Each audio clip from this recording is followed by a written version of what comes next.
if you really want to get an authentic indicator of how well you know the content, right, then I think grading should be based off of the performance of the student.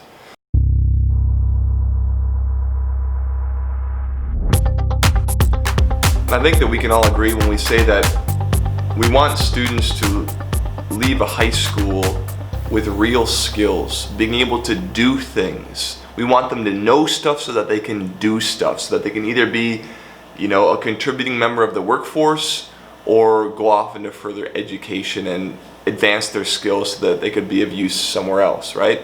But we want them to be able to perform. We don't want them to know, random facts and stuff just to know it. The knowing is for a purpose, right?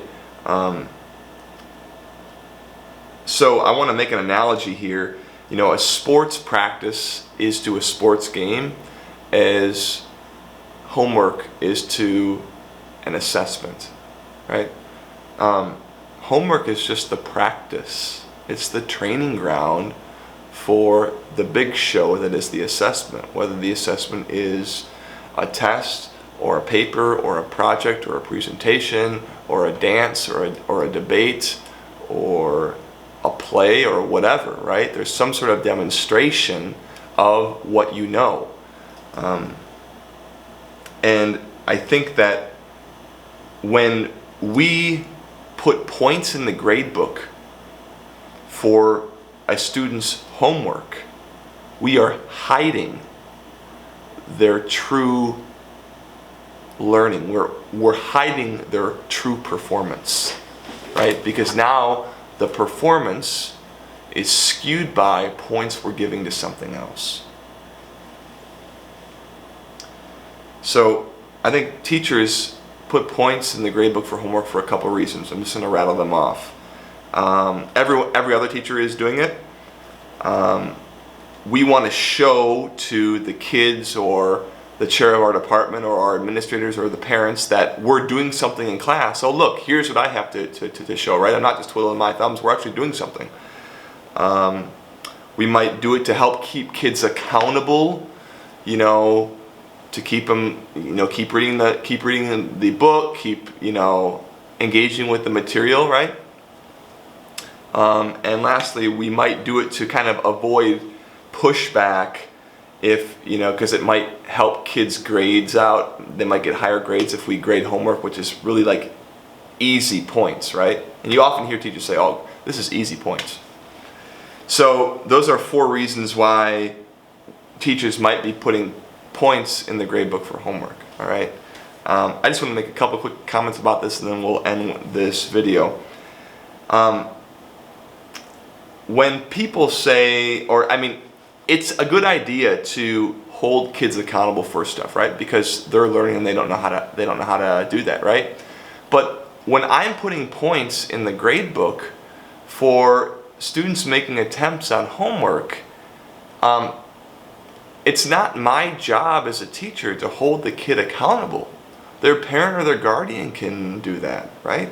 Like, parent, ask your kid when you get home, did you do your homework? Or look online to see what the assignments are and then talk to them about it. Ask them, parent, ask your kid to show them the homework that they did, right? You do that at home, all right? Because when I put a grade on that, and put it into the grade book at school, then I skew what the final grade in the class means. I hide your son or daughter's true learning when I put points on homework. I'm not being honest.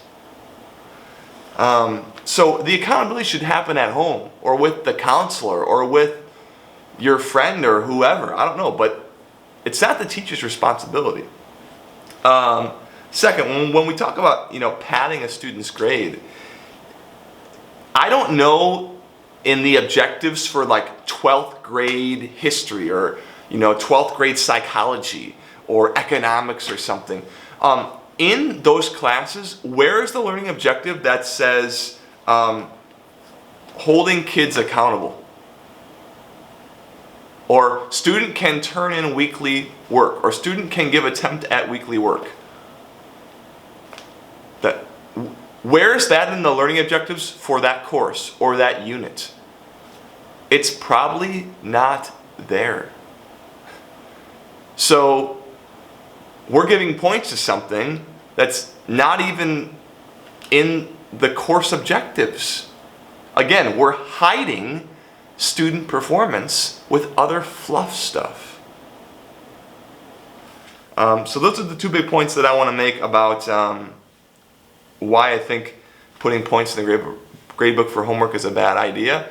And I want to end this video by just mentioning two other things. You know, sometimes when you're at a parent-teacher conference, you know, you'll print up the grade report, right? And you'll have like Unit 2, you know, we had 7 homeworks and then we had a final test, right? And, you know, the parent will look through the list and they'll say, oh, you missed a homework here, right? And it's like the first time that the parent's actually looking at the student's online grade report and like online assignment report is when the teacher shows it to them. Like this happens all the time. And the parent asks like, what happened there, right? And then the kid will say, oh, I just forgot to turn that one in, blah, blah, blah, right? Or you'll have a situation where they had all 5s and all their homework for Unit 2, and then on the test, they'll have gotten like a C or a C minus, right? And then you ask the right question. Well, geez, they got 100 on all their homework, and they failed the test. What happened? Well, this comes as no surprise. You're putting points at something that is not an indicator of student learning. What's the indicator of student learning? The assessments, not the homeworks. The homeworks are where they try and fail and try and fail and try and fail. Don't be putting points on that stuff. It's a disservice. So what do you do then, Stephen? Well, here's what you do.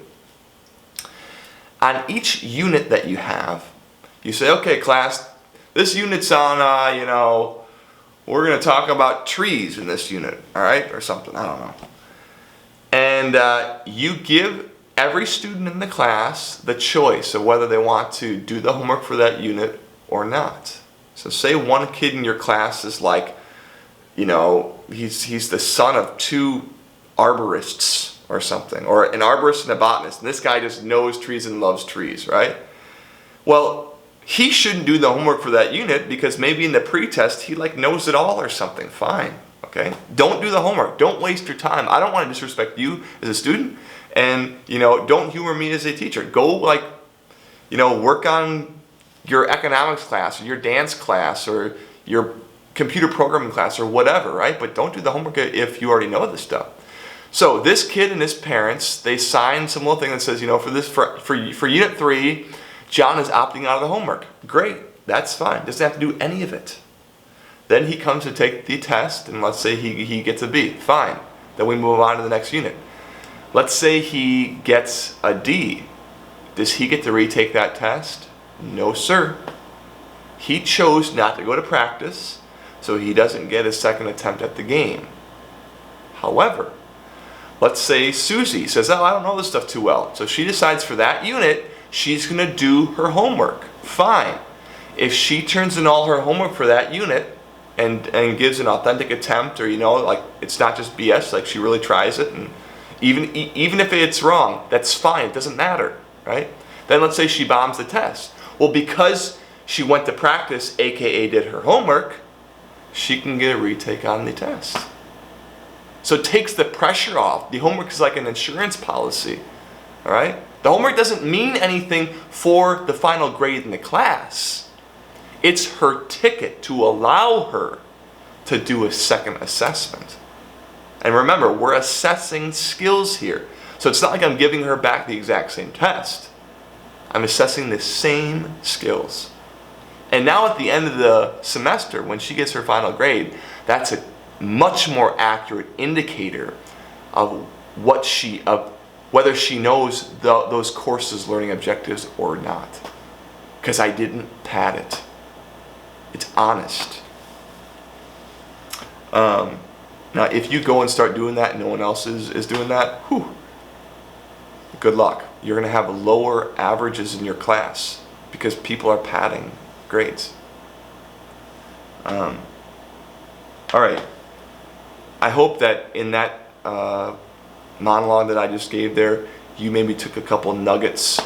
I don't have all the answers. I'm just sharing my experiences with you that I think could really make our education system much better.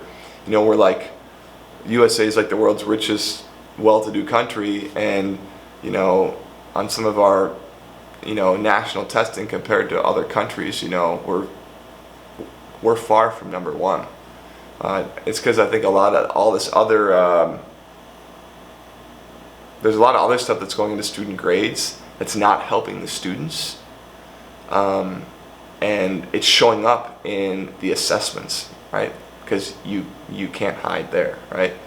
So, you know, GPAs are rising. Oh, great. Well, you want to know what? Like, it's not an accurate or I should say, it's not the most accurate indicator of student performance, which is really what we're trying to go for in a high school, I think. Anyway, thanks for watching. We'll see you guys in the next video.